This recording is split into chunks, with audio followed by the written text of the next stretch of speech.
good evening, and welcome. Tonight we'll be going over the history and geography of Laos. So let's talk about the name first, because most people, including people in the country, pronounce it Lao. The American English pronunciation is Laos with the S sound at the end. And that is because this is actually the French spelling of Lao. And of course, the French have to put that silent S at the end. So, of course, in America, we pronounce it in the same way that we pronounce the S in Paris, when it's actually Paris, right? So, it's acceptable to say Laos. Most people say Lao. I'm going to stick with Laos because I'm trying to stay with American English pronunciations for the majority of these countries just for consistency. So Laos is what I'll be calling it tonight, but if you want to say Lao, perfectly acceptable. There's actually a lot of French spelling on this map. It's really cool. You can see the capital city here is Vientiane, which is the French pronunciation of Vientiane, right there. And over here, these are the Annamite Mountains, but I like in French it says Chêne Annamitique. Lots of very specifically French places on here. That's really cool. But let's talk more about its geography. It's going to be a brief one. It's compared to its neighbors, it doesn't have as many geographic features in that Laos is covered in forest and mountains and rivers, and that's pretty much it. Like I said, there's the Annamite Mountains over here, but you can see all this mountainous area all around here. There's only a small area of flat land, which of course in this part of the world you use that for rice farming. The Mekong River makes up the border area. You can see here, wibbly wobbly, that's all the Mekong. The biggest river in this corner of the world, most important. You can see the capital city's located there.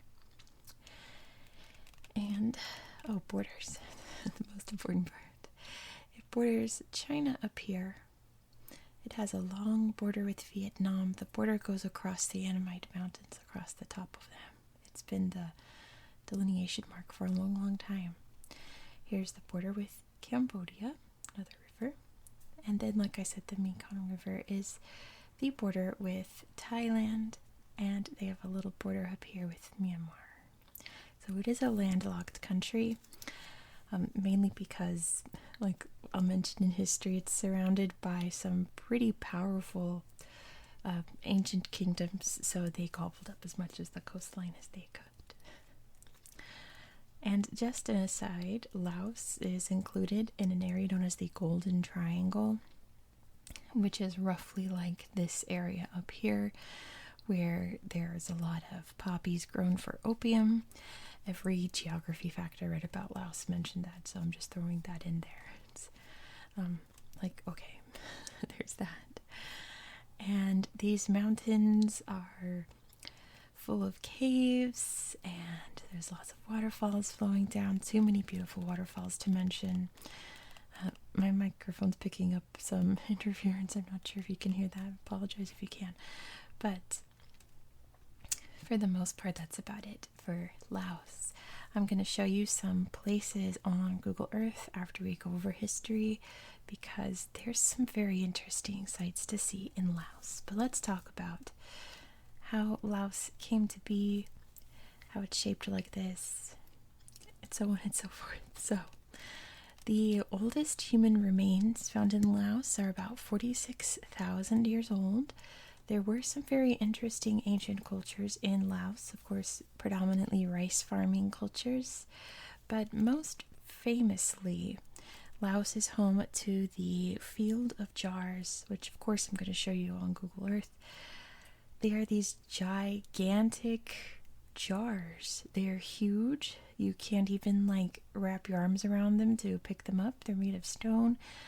And the legend of the local people is that they were drinking cups for giants but there's a lot of archaeological excavations happening around them. There are some tombs near them, but we still don't know why these jars were built. And there's not just one, there's multiple planes of jars.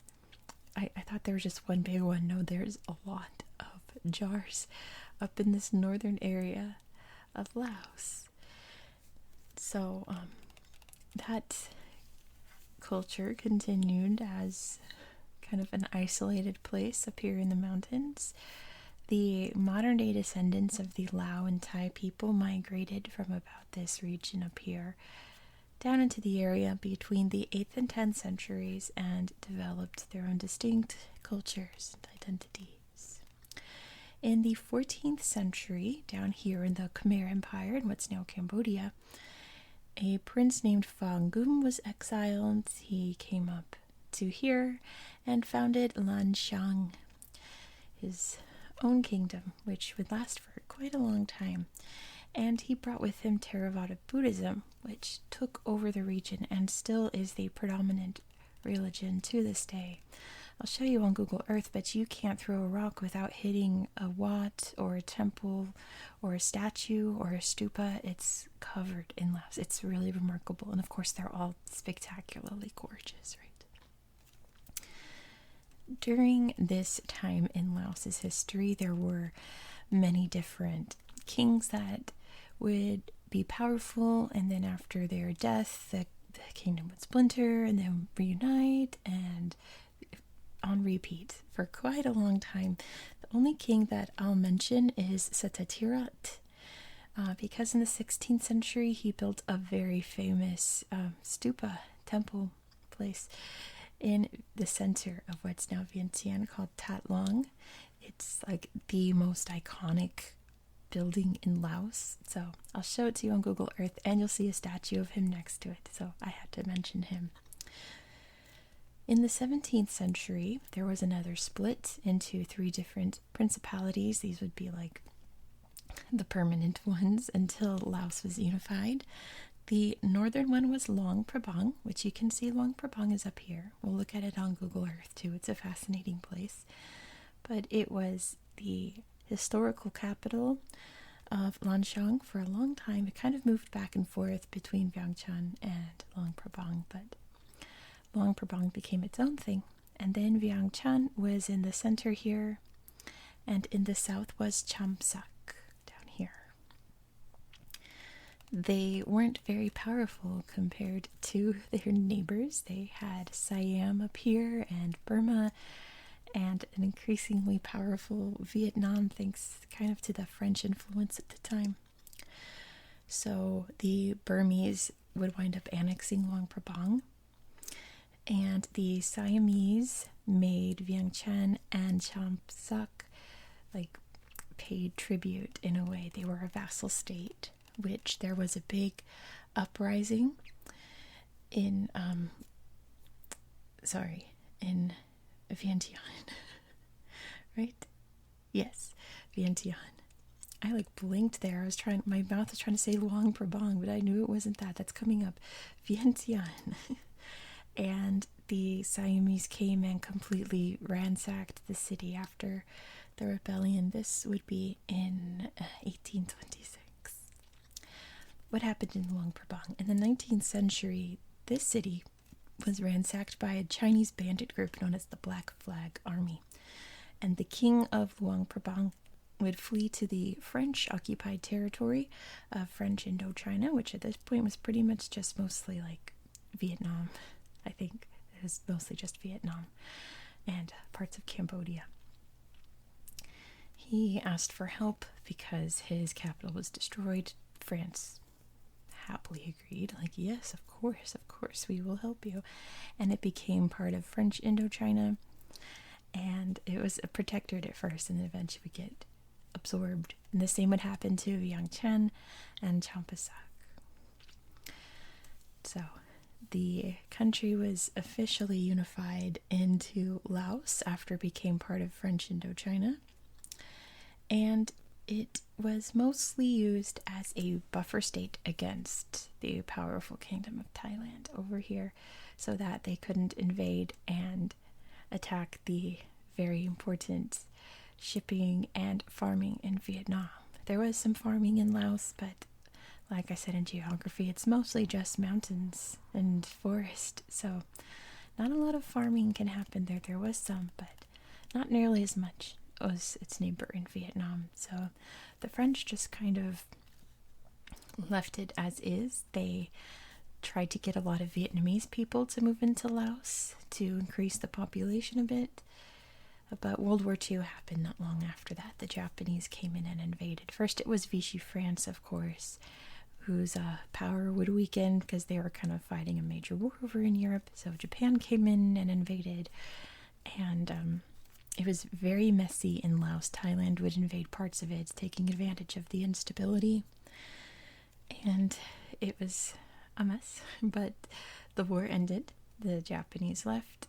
Laos briefly declared its independence until France marched right back in 1946 and said, nope, you're still part of French Indochina. So the First Indochina War broke out. It was all the nations of French Indochina versus France, and France had just had a massive war, World War II, so they weren't really prepared for this kind of fighting. So eventually, by 1953, Laos would declare its full independence from France. It was led by a kingdom still, but it was under threat by some guerrilla groups, mainly the Pathet Lao, who were a communist group. Of course, communism is like steadily increasing in this area. It's still pretty prevalent today.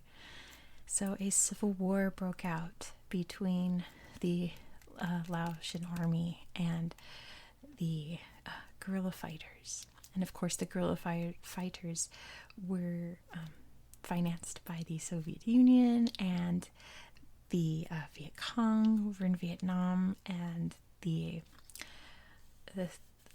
kingdom's army was financed by the United States. It became another little proxy war for the US and Soviet Union, but quite a devastating one in that the Viet Cong used Laos as part of the Ho Chi Minh Trail to travel around Vietnam underground, and would use it as supply routes. So the United States began to bomb Laos, claiming to be in areas that the Viet Cong were using, but they bombed a significant part of the country. I'm sorry if you hear the static. I don't know what's happening.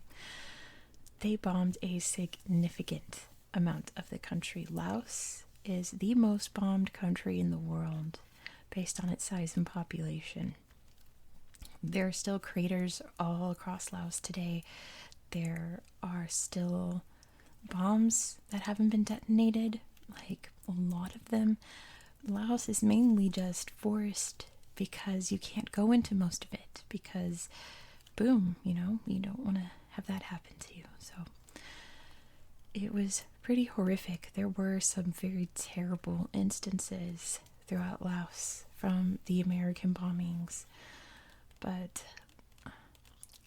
Laos kind of bounced back from that in a weird way in more modern history, in that they use a lot of the bombshells and bullets found as decorations.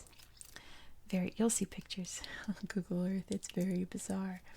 In 1975, the kingdom was overthrown by the Pathet Lao, and it became a communist, or I should say socialist state.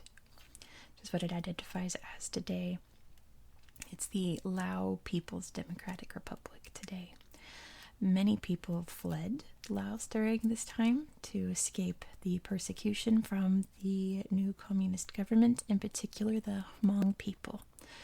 The Hmong live mostly in like this corner area of like Laos, Thailand, Myanmar, China, but the United States had used the Hmong as a part of their Vietnam War strategy. They were called the Secret War, where they were used as a secret army in Laos. So, of course, the new government wants to eliminate anyone who was a part of that. So many Hmong people moved to the United States.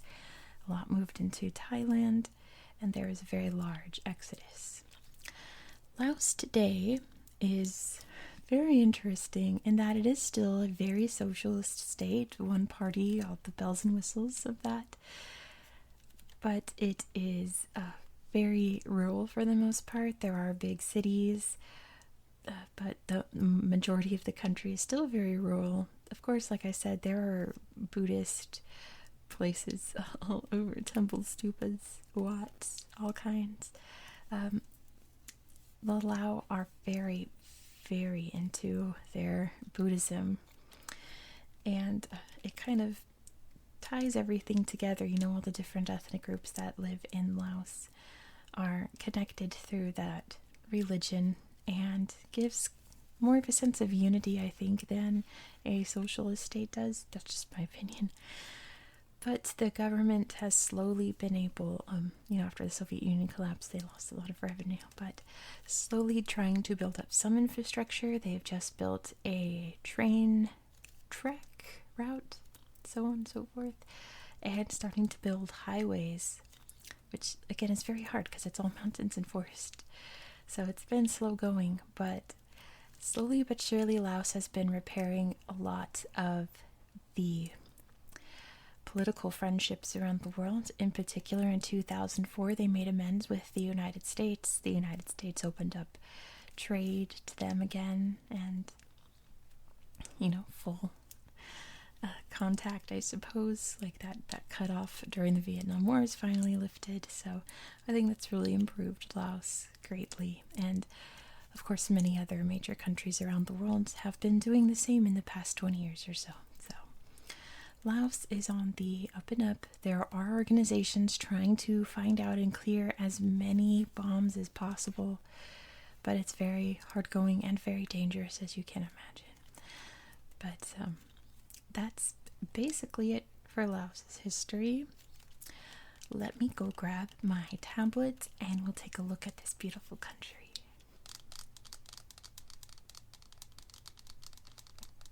Alrighty, so here is Laos, you can see, and I zoomed out a bit so you could see exactly where it's located in the world in relation to everything else. Down here in Southeast Asia, very hot, humid, wet place. We're going to start down here in the south. I'm going to show you this really cool wat up in the mountains here. This is a Khmer wat, so why isn't it popping up? I know you're here. It's like over here. There we go. Wat Po. And it's older than Angkor Wat. It's been kind of rotting away up in the mountainside for a long time, so it's pretty ruined, but it's gorgeous. It's a Hindu temple, or it was. Today it's a little Buddhist shrine. View from the top of the hill. And what's been saved, preserved is so gorgeous. So interesting, and lots of little details in the architecture too, and I love it. I think it's so pretty. You can see that there's some restoration kind of going on, protection, but for the most part there's no fixing it. Gorgeous little details there, offerings still left, and the details that have been preserved are so amazing. It's a neat place. Looks like this one fell over a little. So that's down in the south area. Let's follow the Mekong River, you can see right here, up to Vientiane. Right here is Thailand, so I always have to be careful when I'm exploring Google Earth to make sure I stay in the right country. So here's the capital city, Vientiane. First, I want to show you something over here. Let's see if that will pop up now. There it is. That's not it. But that is cool. Is that it? No, it's not it. Oh, there's the Naga fireballs. I haven't looked at this. It's this weird natural phenomenon where this is a Naga, by the way, where these fireballs, there's a big naga, these fireballs spew out of the river. There's some pretty cool videos of it. And it's a mystery. No one can explain why or how it happens. But it's there. Look at all the naga, my goodness. And a big old boat, too. Interesting place. I'm glad I found that. But that's not what I wanted to show you. It's not this either, right? Temple. And it's not it, but let's take a look at it anyway. Because like I said, there are temples, and oh wow, that's an old one. There are temples everywhere, all across the country. Ooh, some food there. Let's see. Okay, I was too far over here. It's over here, the Buddha Park. This is an incredible place. There are so many fascinating Buddha statues in this place. Look at that. So neat. Look at this. There's a big old tree of life there. Giant lounging Buddha. I think lounging Buddha is my favorite Buddha. And the elephants there. That's a very ancient symbol of like ancient Lao culture. Very incredible. There's the tree. And isn't that cool? I really like how the artwork on all the temples and things here is Buddhist, but have this very Hindu influence to them. Like, it's very distinct. Oh, big crook. There isn't any other place like it. These look like living people, like statues of actual people, not deities or Buddhas or anything. Laos also has this really distinct architecture with their roofing. You can see all the little mini nagas there. And it's so lovely. That looks kind of like a Kuan Yin, doesn't it? Ooh, that's a neat one. And then a little map. Yeah, so the people here really love their very ancient, like historical roots. But let me show you Pha That Long. This is the heart and soul of Vientiane.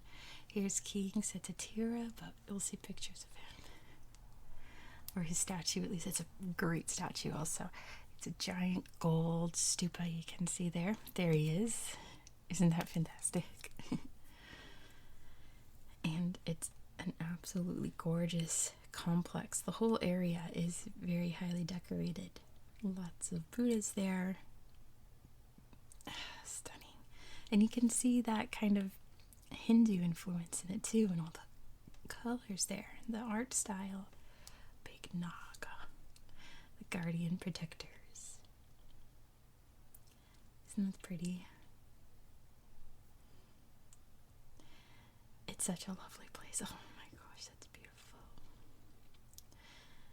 And yeah, it's very Lao style of architecture.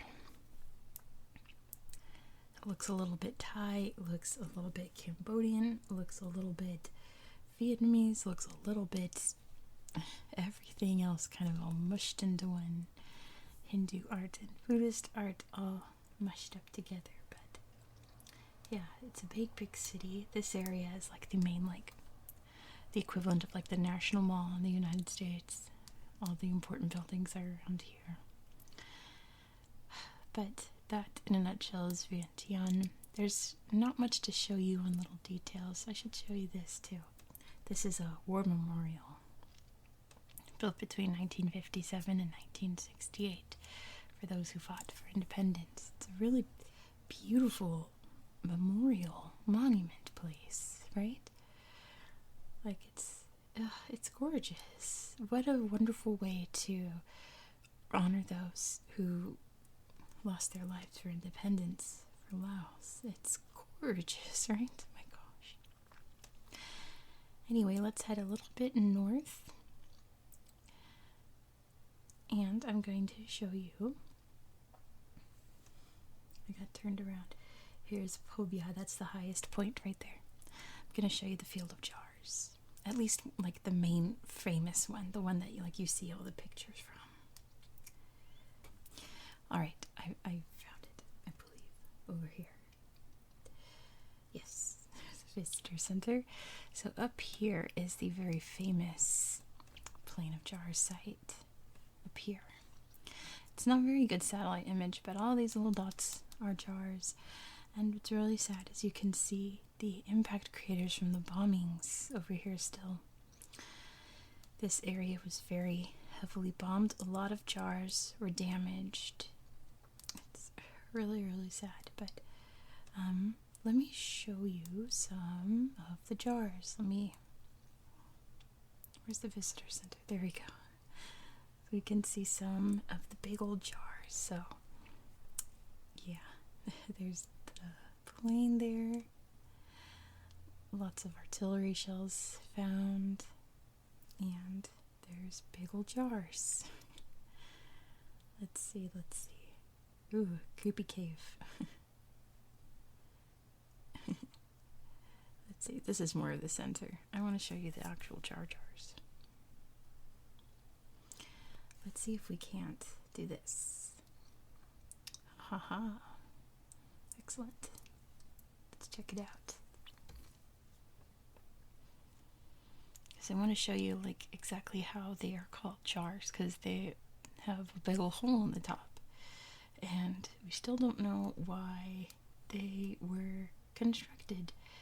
And like I said, there isn't just this one plane. There's so many different ones, and there's lots of different archaeological digs around them to try to figure out what in the world was happening here. Trying to let this load. It's going kind of slow, but you can see, there we go, big old jars. A lot of them got knocked over in the bombings or just straight up ruined or cracked, but they're there. Alright, this doesn't want to cooperate, but you get the idea. They're really cool. Check it out. If you've never heard of the Plain of Jars, there's a lot of weird conspiracy theories about them. But just the actual jars themselves are worth learning about. Alright. And then I was looking through the map trying to find some cool places to show you, and I found this site over here. This is the Pew Cave, one of the many caves throughout Laos, and it has a very, very sad history. There's a statue commemorating the event. Gorgeous jungle. This is like my dream, to walk through jungles like that. But let me show you. Sweet Buddha's there with the Nagas. Here we go. So this was the tragedy, and it says, following their massive and humiliating defeat in each operation, the U.S. government decided to increase the Air Force strikes in a full-scale air bombing, moving from military targets to civilian targets, which included habitations, schools, hospitals, temples, citizens, and all civilian properties. From these numerous air raids, the Pew war crime is and will be forever remembered, since 374 lives were annihilated by U.S. fighters within a few seconds. These air raids took place on the 24th of November 1968. Many of those who died were farmers living in different villages surrounding the site. They had come to live there with the hope that the cave was the last refuge under the constant U.S. air bombing. Therefore, the 24th of November has been declared as the Day of Remembrance in Laos. We shall mark this day by ceremonies expressing our abhorrence to war. In particular, we shall pray for the souls who embraced the cause of our national liberation and who protected our motherland for a bright future. You know, how horrific that must have been to go to a place that you think is going to be a safe refuge and then have such a horrific thing happen there. It's the first Indochina War. Grave number 2. Isn't that... Oh, that's so sad. Just so many different scars from its history all across the country. But moving on to something a little more less depressing, I suppose. Let's check out Wow, I'm still too close. No, I'm too far. Nope, I was too close. Let's check out Luang Prabang. There we go. Gorgeous Luang Prabang. So, this city, like I said, was ransacked. There is one building in particular that was preserved, and it has a lot of significance today. That's pretty. This gorgeous, gorgeous temple complex. Big old stupa. Lots of shells there from the bombing. See, they're like used as decorations. And that's so pretty. There we go. This gorgeous temple was preserved, thankfully.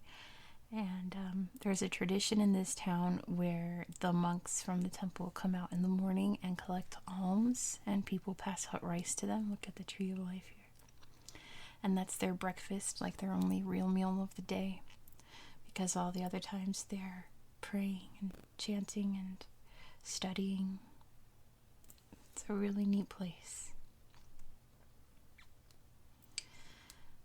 Lately, I should have mentioned this in the history part, but tourism has really picked up in Laos lately. That's really brought a lot of income to the country. And, you know, it's surrounded by Thailand, Cambodia, Vietnam, 3 very heavy tourist countries at this point in time. It's good to take advantage of that, and you can see why. They're really getting into ecotourism, but also some of these historical sites, these buildings, are just absolutely gorgeous. But yeah, that's pretty much what I wanted to show you. Let's zoom out. There's lots of really neat national parks and things too, but there's not a lot of pictures for them.